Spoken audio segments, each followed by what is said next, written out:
bonjour, bonsoir. En général, tous les thèmes ou tous les chapitres que nous abordons avec vous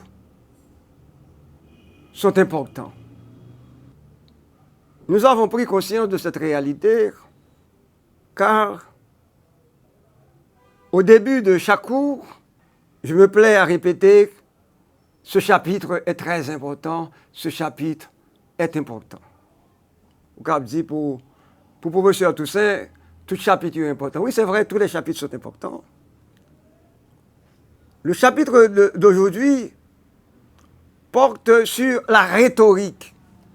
Vous, élèves du nouveau secondaire, vous n'entendez pas parler de la rhétorique. Vous ignorez la signification ou bien la vraie signification du terme rhétorique. Et pourtant, la rhétorique, on parlait de rhétorique dans les écoles haïtiennes. C'est ce que la rhétorique équivaut à ce qu'on appelle aujourd'hui le nouveau secondaire 3.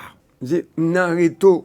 Bien au moins, ou bien papa dit petit moyen à faire rhéto. Mais c'est quoi la rhétorique? Pour qui ça on te parlé de rhétorique? Pourquoi y a-t-il un lien entre rhétorique et argumentation? Même si on ne qualifie pas une histoire de rhétorique, mais c'est quoi la rhétorique? La rhétorique est d'abord l'art de l'éloquence, l'art de bien parler, l'art du discours. Éloquence, la parole, discours. Dans le passé, on apprenait à parler. On apprenait à écrire, à composer son discours. On apprenait à lire son discours. Il y avait dans le passé des écoles de rhétorique. Il y avait des écrivains qui étaient chargés d'enseigner la rhétorique. Cette discipline, cette matière qu'on appelle rhétorique, a pris naissance en Grèce en 465 avant Jésus-Christ, avant notre ère. Avant même Jésus t'est venu, je t'ai parlé de rhétorique en Grèce, et plus précisément à Sicile. Ça, c'est important. L'importance de la parole, l'importance du discours, l'importance de la forme aussi. Et aujourd'hui, on ne peut pas dissocier l'argumentation de la rhétorique. C'est-à-dire, il n'y a pas que le fond qui compte. Il n'y a pas que la raison qui compte. On doit tenir compte de la forme. On doit tenir compte de l'émotion, des sentiments. Et c'est pourquoi certains auteurs ont fait la différence entre convaincre et persuader. La rhétorique relève de la persuasion. On l'avait dit au début. Faut qu'on parle, faut séduire, faut un style.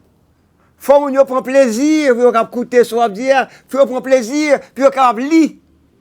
Soit dire, et là, nous sommes dans le champ de la rhétorique. Et quoi faire pour que nos textes obéissent à la rhétorique et à la persuasion?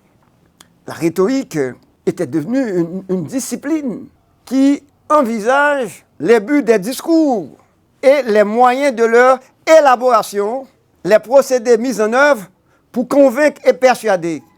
Il s'agit de trouver la meilleure façon d'agencer ses propos. Il s'agit de trouver le style approprié.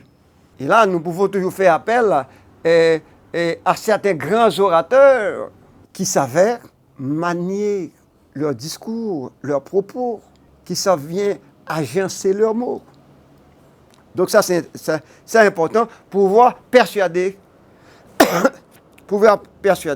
Donc, en un mot, pour mieux argumenter, il faut non seulement tenir compte de la raison, qui est le fondement, la base de l'argumentation, mais il faut tenir compte de l'environnement, du contexte, du type de relation que tissent les hommes entre eux.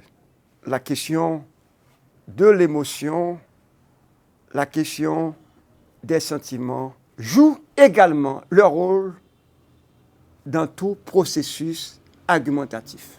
Et dans les discours, vous serez appelé à dégager, vous serez appelé à être sensible, vous serez appelé à découvrir, vous serez appelé à identifier ce qu'on appelle, retenez bien l'expression, les figures de rhétorique. Retenez bien l'expression. Les figures de rhétorique, je ne vais pas insister. Il y a plusieurs figures de rhétorique. Il y a près de je dirais, on a dénombré entre 300 et 500 figures de rhétorique, selon les auteurs, bien entendu.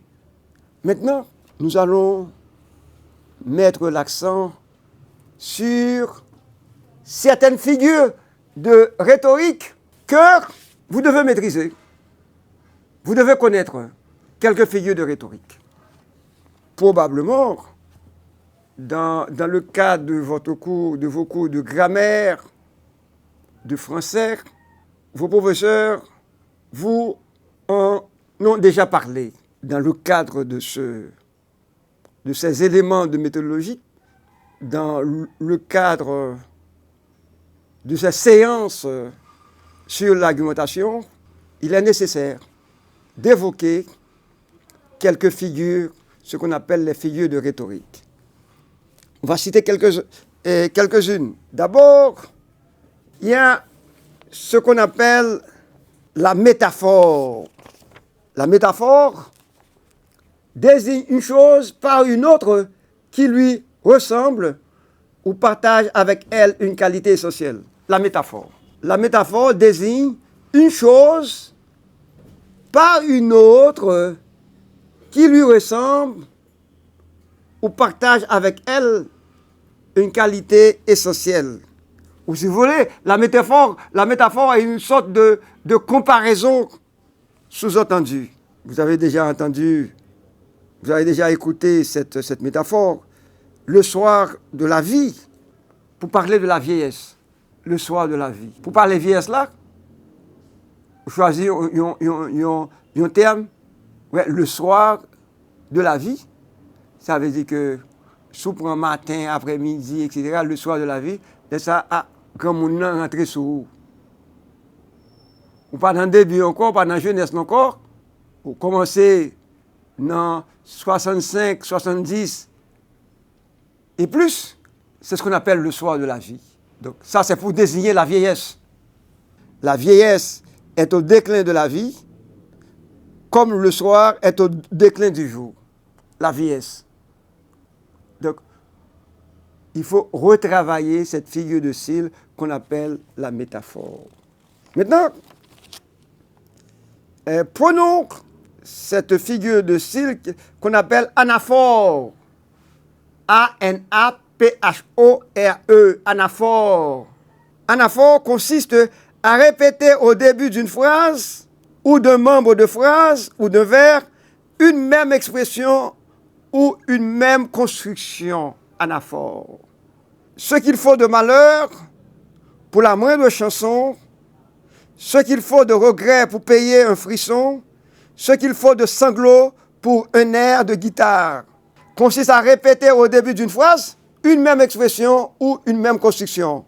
Ce qu'il faut de malheur, première phrase, ce qu'il faut de regret, ce qu'il faut de sanglots, c'est trois bagailles ça yo, ou répéter même phrase là, même là, laisse ça, nous sommes en présence de cette figure de rhétorique qu'on appelle anaphore. Vous pouvez produire, écrire vos propres anaphores. Vous devez identifier dans les textes argumentatifs des anaphores. Il y a une autre figure, c'est la litote, expression atténuée d'un sentiment ou d'un jugement. Je suis un peu ému. Donc, c'est atténué. Parce que ce que j'ai voulu dire, en réalité, je suis bouleversé. Pas bon même. Je suis bouleversé. À cause du problème de l'insécurité, je suis bouleversé. Comme on dit, qui j'aime hier, comment tâtez-vous, Hérol? Je suis un peu déboussolé. Pour dire que je traverse des moments terribles, de durs moments. Je suis un peu déboussolé. Mais je ne peux pas dire que je suis presque fou, je veux dire. Peut-être moins presque allé. Je me dis, je suis un peu déboussolé. Je ne peux pas dire là, c'est ce qu'on entend par atténuer. Et il y a ce qu'on appelle aussi l'ironie. L'ironie, c'est dire le contraire de ce qu'on pense. L'ironie. Et donc, dans un texte, on peut essayer, quand on dit à son enfant, encore 2% à ton examen, 2 points, bravo, tu as droit à toute mon admiration. Encore 2% à ton examen. Bravo, tu as droit à toute mon admiration. Pour qui ça, ou gain droit à toute admiration, puisque les 2% faits. Ou pas faire moins, nous, pas faire un. Encore 2% à ton examen, bravo, tu as droit à toute mon admiration. Donc, l'ironie. Vous avez ce qu'on appelle aussi, la question oratoire. Retenez bien cette expression. Question oratoire. Qu'est-ce que ça veut dire, question oratoire? La question oratoire consiste à poser une fausse question, c'est-à-dire non pas pour demander une réponse qu'on ignorerait, mais pour répondre soi-même. Souvent, la réponse est contenue dans la formulation même de la question oratoire. Il y a certains qui parlent, de questions, qui parlent aussi de questions de rhétorique. Questions rhétoriques. Irais-je perdre mon temps avec un tel menteur? Irais-je perdre mon temps avec un tel menteur? J'en ai que ça mentir, ou bien j'en fais ça mentir, je vais perdre du temps avec elle. Réponse là déjà. Son question oratoire, réponse là déjà, je ne vais pas perdre du temps avec elle. Mais c'est une manière de dire. Maintenant, il faut savoir identifier ces formes de questions oratoires. Ce n'est pas une vraie question. Irais-je perdre mon temps avec un tel menteur? Et il y a ce qu'on appelle aussi une figure qui doit nous intéresser, c'est la gradation. G-R-A-D-A-T-I-O-N. Donc maintenant, c'est énumération allant par palier croissant ou décroissant en termes d'intensité. Par exemple, je suis venu, j'ai vu, j'ai vaincu. La gradation. Énumération allant par palier croissant ou décroissant en termes d'intensité. Je suis venu, j'ai vu, j'ai vaincu. Ça, c'est important. Il y a ce qu'on appelle aussi, ce qu'on appelle aussi hyperbole, exagération pour frapper les esprits ou pour ironiser. Exagération pour frapper les esprits ou pour ironiser. Par exemple, quelqu'un qui vous dit « J'ai 1000 raisons de chercher à vous connaître ». C'est exagéré. J'ai 1000 raisons de chercher. J'ai 1000 raisons de chercher à vous connaître. J'ai 1000 raisons. Donc là, on exagère. Et vous avez d'autres figures, par exemple le pléonasme. Pléonasme est une formule ou expression qui répète ce qui vient d'être dit. Et par exemple, descendre en bas. Ouais, descendre ou déjà en bas déjà. Descendre en bas. C'est un pléonasme. On ne dit pas descendre en bas. Ou bien il est absent parce qu'il n'est pas là. Il y a ce qu'on appelle également l'ellipse. L'apostrophe E2LIPSE, l'ellipse. Et là, vous vous rappelez ce vers, ce propos qu'on trouve chez Racine.